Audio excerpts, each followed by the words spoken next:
they had a general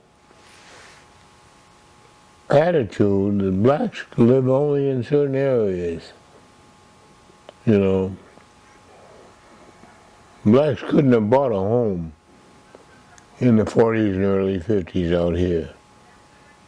That's out. That's out of the question.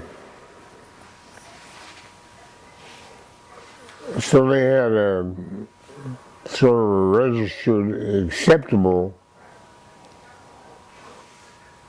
and that didn't change until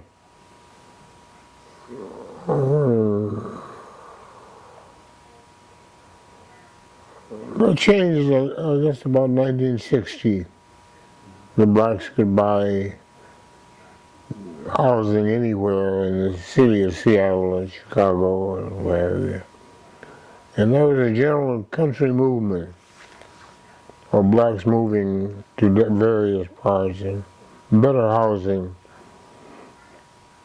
So they had an attitude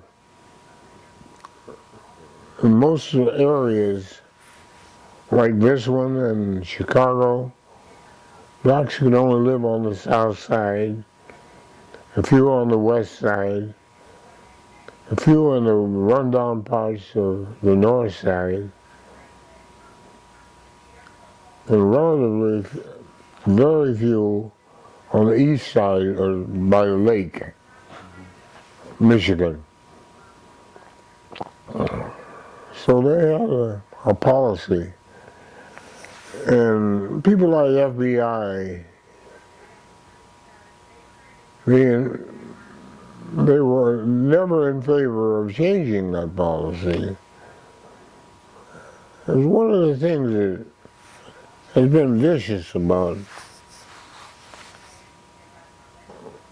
the country. We're going to keep the blacks down. We're going to keep them living in houses like this. We're going to keep them away from the good jobs so they can't possibly have enough money saved after they eat and pay rent. The highest rents are paid by blacks. The highest foods were paid for by blacks. Like Safeway, and used to be A&P and consumer markets, and these stores, they had a policy of dumping their worst foods, meats, in the black community. So we got the worst quality of food that money could buy.